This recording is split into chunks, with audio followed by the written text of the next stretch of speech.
खुशी और आत्म उन्नति, ये दो ऐसी चीजें हैं जिनकी तलाश शायद हर कोई कर रहा है। लेकिन क्या इसका कोई सीधा सरल रास्ता हो सकता है? आज हम एक बहुत ही खास आध्यात्मिक दर्शन की गहराई में उतर रहे हैं। यह मधुबन के बाप दादा के एक प्रवचन पर आधारित है। इसमें रोजमर्रा की जिंदगी में खुशी का पारा चढ़ाने और अपनी उन्नति करने का एक सीधा साधा तरीका बताया गया है। तो चलिए इसी को खोलकर समझते हैं। हमारा मकसद इस विचारधारा को मानना या ना मानना नहीं, बल्कि ये समझना है कि ये दुनिया को कैसे देखती है, समस्याओं को कैसे परिभाषित करती है और समाधान क्या देती है। ये पूरी चर्चा एक सवाल से शुरू होती है जो इस लेख में उठाया गया है। अपनी उन्नति करने का सहज साधन कौन सा है? और इसका जवाब एक बहुत ही दिलचस्प शब्द और अभ्यास में छिपा है, जिससे पोता मेल रखना कहा गया है। पोता मेल, ये शब्द सुनने में काफी अनोखा है, थोड़ा व्यापारिक सा लगता है, जैसे कोई बही खाता हो। इसका क्या मतलब है? लेख में इसकी तुलना एक स्टूडेंट के रजिस्टर से की गई है। बिल्कुल सही पकड़ा। इसका मतलब है रोज अपना एक हिसाब किताब रखना, एक तरह का रोज का आत्मनिरीक्षण। लेकिन ये सिर्फ ये देखने के लिए नहीं है कि मैंने क्या गलत किया, अच्छा। बल्कि इसकी मूल भावना है ये जांचना कि आज सारे दिन में कोई आसुरी काम तो नहीं किया। अच्छा।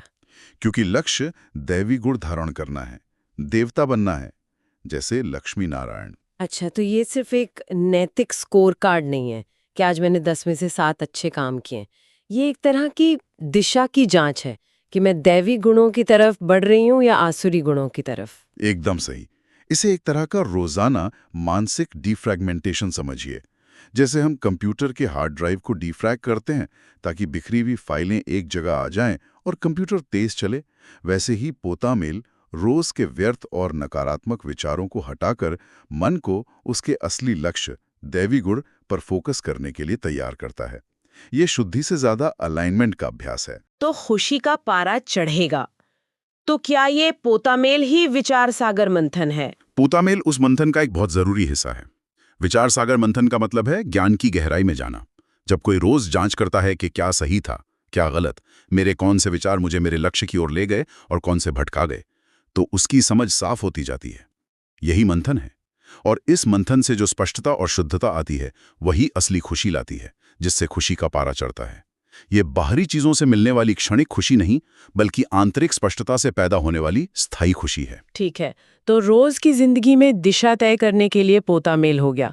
लेकिन ये लेख सिर्फ व्यक्तिगत सुधार पर नहीं रुकता, ये एक बहुत बड़े कैनवस की बात करता है। इसमें एक जबरदस्त दावा किया गया है, हम स्वदर्शन चक्रधारी हैं। ये सुनने में तो किसी सुपर हीरो जैसा लगता है। इसका क्या मतलब है? इसका मतलब है वो जिसे पूरी सृष्टि के चक्र का ज्ञान हो, आदि से लेकर अंत तक। यह समझना कि ये दुनिया का नाटक 84 जन्मों में कैसे चलता है, आत्मा कैसे सतयुग में सतो प्रधान अवस्था से अपना सफर शुरू करती है और कलयुग के अंत तक तमो प्रधान बन जाती है। स्वदर्शन चक्रधारी वो है जिसे यह पूरा नक्शा साफ साफ पता हो, और यह भी पता हो कि अब हम इस चक्र में कहाँ खड़े हैं। लेकिन क्या इसमें खतरा नहीं है? अगर किसी को ये महसूस हो कि उसे पूरी सृष्टि का ज्ञान है, तो क्या इससे अहंकार पैदा नहीं हो सकता कि मुझे सब पता है? लेख इस बारे में कुछ कहता है कि इस ज्ञान को विनम्रता के साथ कैसे जोड़ा जाए? यह बहुत अच्छा सवाल है।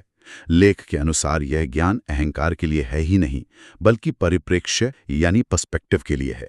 सोचिए, अगर आप एक बहुत बड़े शहर के नक्शे को ऊपर से देख रहे हैं, तो आप हर गली, हर मोड़ को देख सकते हैं। इससे आपको घमंड नहीं होगा, बल्कि स्पष्टता मिलेगी कि कहाँ जाना है और कहाँ नहीं।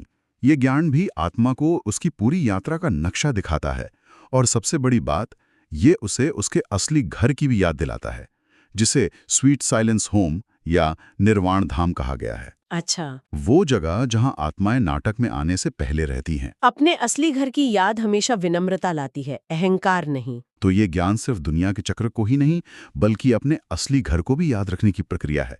और यहाँ ये ज्ञान शास्त्रों से अलग बताया गया है। कहा गया है कि शास्त्र भक्ति मार्ग की सामग्री हैं। ये सुनने में उन लोगों को थोड़ा अजीब लग सकता है जो शास्त्रों को परम ज्ञान मानते हैं। ये ज्ञान खुद को इतना अलग क्यों बताता है? लेख के दृष्टिकोण से दोनों का उद्देश्य अलग अलग है।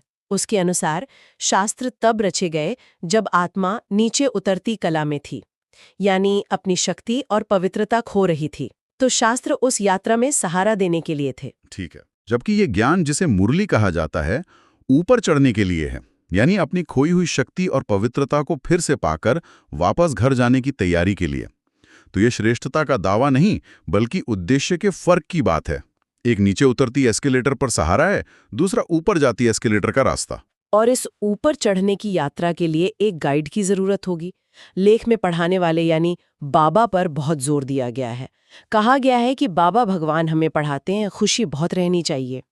ऐसा लगता है कि ये रिश्ता इस पूरी शिक्षण प्रक्रिया के केंद्र में है। हाँ बिल्कुल, यहाँ ज्ञान सीधे स्रोत से मिलने की बात पर जोर है। लेख में भक्ति मार्ग को दर दर भटकना कहा गया है, क्योंकि उसमें कई मध्यस्थ होते हैं, कई गुरु, कई शास्त्र, जिससे भ्रम पैदा हो सकता है। जबकि इस ज्ञान को एक सीधा, स्पष्ट रास्ता बताया गया है, जो एक ही स्रोत से मिलता है, और इसका लक्ष्य है आत्मा को तमो प्रधान से सतो प्रधान बनाना। ये तमो प्रधान और सतो प्रधान क्या है? क्या हम इसे आसान शब्दों में समझ सकते हैं? जरूर, इसे एक बैटरी की तरह सोचिए। बैटरी की तरह? अच्छा। हाँ, सतो प्रधान का मतलब है आत्मा की बैटरी 100% चार्ज पर है, पूरी तरह से शुद्ध, शक्तिशाली, शांति और प्रेम से भरपूर। यह सतयुग की अवस्था है। और तमो प्रधान का मतलब है बैटरी लगभग 0% पर है। पूरी तरह डिस्चार्ज। बिल्कुल, पूरी तरह से डिस्चार्ज। भ्रम, कमजोरी, क्रोध और दुख की स्थिति में। यह कलयुग के अंत की अवस्था है। तो यह ज्ञान उस बैटरी को 0 से वापस 100% चार्ज करने का तरीका है। और चार्ज करने का मुख्य साधन है याद, यानी अपने असली स्वरूप, मैं एक पवित्र आत्मा हूं, और स्रोत यानी बाबा की याद। तो इस पूरी तरह चार्ज हुई अवस्था का अंतिम लक्ष्य है विष्णुपुरी, यानी स्वर्ग का देवता बनना, और उसके लिए पवित्रता को सबसे जरूरी माना गया है। लेख में साफ लिखा है कि गृहस्थ व्यवहार में रहते हुए पवित्र बनना है और एक दूसरे के प्रति भाई बहन की दृष्टि रखनी है। यह आज के समाज में एक बहुत बड़ी, लगभग असंभव चुनौती लगती है। ये सबसे बड़ी चुनौती है और लेख इसे मानता भी है। उसमें कहा गया है कि शुरू से लेकर इस एक विकार यानी काम विकार पर ही सबसे ज्यादा हंगामा चलता आया है। यह सबसे मुश्किल इम्तिहान है, लेकिन तर्क यह दिया गया है कि अगर पवित्र दुनिया बनानी है तो बनाने वालों को पहले खुद पवित्र बनना पड़ेगा। जैसे अगर आपको एक साफ सुथरा घर बनाना है तो आप गंदे औजारों का इस्तेमाल नहीं कर सकते। इसलिए इस पर जीत पाना इस शिक्षण का सबसे महत्वपूर्ण और अनिवार्य हिस्सा माना गया है। तो इस रास्ते पर पवित्रता एक बहुत बड़ा इम्तिहान है, खासकर आज की दुनिया में जहां विज्ञान और भौतिक सुख पर इतना जोर है। और मजे की बात है कि लेख इसी मुद्दे को सीधे सीधे उठाता है। वो विज्ञान यानी साइंस की तुलना एक अलग ही शक्ति से करता है, जिसे वो साइलेंस कहते हैं। उनकी है साइंस, तुम्हारी है साइलेंस। ये क्या है? ये एक बहुत गहरी तुलना है। यहाँ बताया गया है कि आज की दुनिया विज्ञान की शक्ति पर चलती है। विज्ञान ने हमें हवाई जहाज जैसे सुख के साधन दिए हैं, जिनसे हम तेजी से कहीं भी पहुंच सकते हैं। हाँ, लेकिन ये सुख अल्पकाल का है और इसके साथ दुख भी जुड़ा है। विज्ञान ने ही विनाश के लिए एटम बॉम्ब भी बनाया है। तो विज्ञान की शक्ति बाहरी है, भौतिक है, और दो धारी तलवार है। और साइलेंस की शक्ति? साइलेंस यानी मौन की शक्ति आंतरिक है, आत्मिक है। यह मन की शांति और स्थिरता से पैदा होती है। लेख का दावा है कि इस आंतरिक शक्ति से विश्व पर जीत पाई जा सकती है। यह बाहरी दुनिया को नियंत्रित करने की बात नहीं है, बल्कि अपने मन और अपनी इंद्रियों पर विजय पाने की बात है। जब कोई अपने भीतर शांत और शक्तिशाली हो जाता है तो बाहरी दुनिया का उस पर असर होना बंद हो जाता है। यह पदार्थ पर आत्मा की जीत है।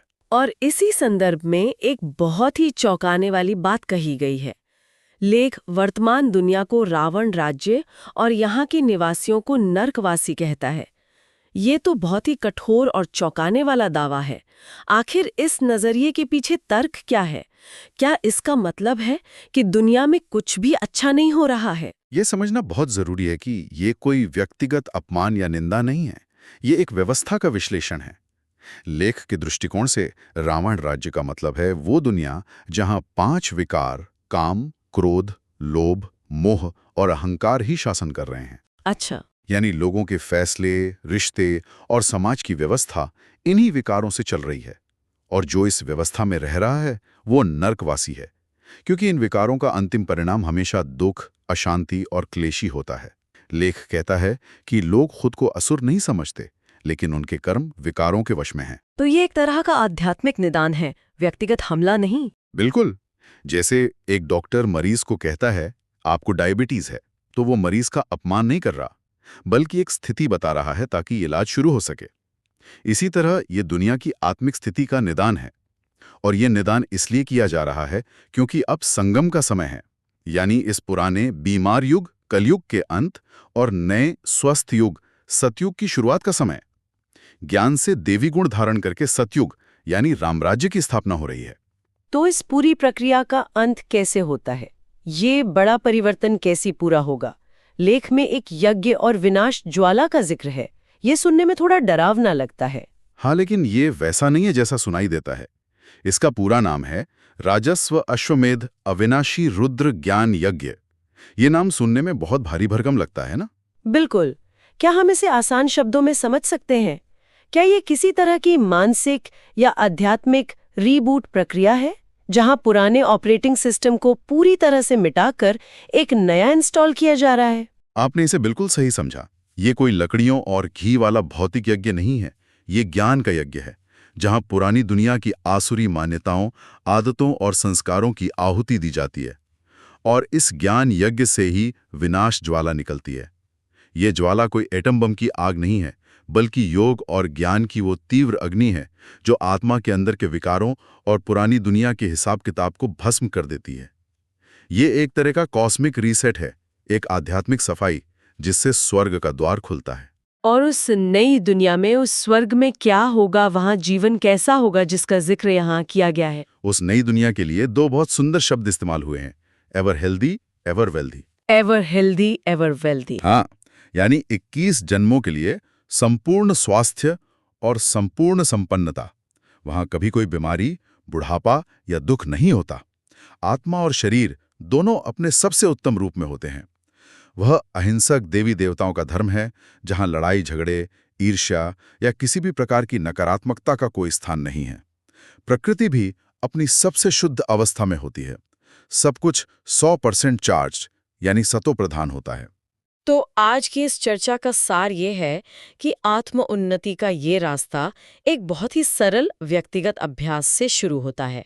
रोज अपना हिसाब किताब रखना, यानी पोता मेल।